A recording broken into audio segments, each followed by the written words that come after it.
Bonjour à tous, je vous retrouve aujourd'hui pour une recette que j'adore faire avec mes restes de raclette, tout simplement un cake raclette bacon.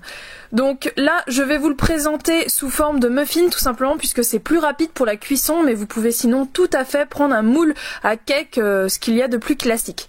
Donc comme vous avez pu constater, je commence par couper en petits carrés mon bacon et mon fromage à raclette. Je viens ensuite beurrer mes moules, donc soit mes moules individuels ou mon grand moule à cake, en fonction de ce que vous voulez et de ce que vous avez. Place ensuite à la farine et à la levure, je viens les mélanger très rapidement et je viens faire une sorte de puits au milieu pour y mettre mes œufs entiers. Donc 1, 2, 3, très simplement, et je viens les battre en omelette et au fur et à mesure, en fait, je récupère un petit peu de farine tout au long que je les bats. Une fois que la pâte commence à être un petit peu épaisse, je rajoute mon huile. Et bien évidemment, je mélange le tout et je fais comme avant, je récupère de la farine au fur et à mesure. Quand on est rendu là, on rajoute le lait. Et même principe, on vient tout remélanger. Donc au début c'est un petit peu compliqué, donc faites attention de ne pas vous éclabousser avec le lait. J'aime bien le faire au début à la fourchette pour détacher la pâte, puisque ça fait quasiment une boule compacte. Et quand ça s'est bien redilué avec le lait, à ce moment-là je viens finir de battre ma pâte avec un fouet, tout simplement pour pas qu'il n'y ait de grumeaux et pour que la pâte soit vraiment super lisse. On vient ensuite poivrer, donc c'est vraiment en fonction de vos goûts. Moi j'aime bien en mettre quand même une bonne quantité. Et là ça a été mon erreur dans la recette, mais j'ai voulu aller jusqu'au bout de ma bêtise pour tester.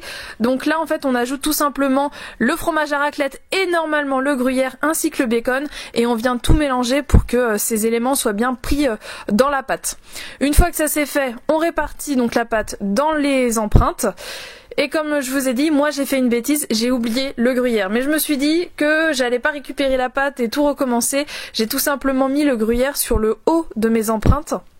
Et j'ai mélangé après avec une cuillère pour voir un petit peu l'effet que ça allait donner. Et au final j'ai trouvé ça pas trop mal puisque ça m'a fait une espèce de soufflé au fromage sur le dessus et ensuite plus cake.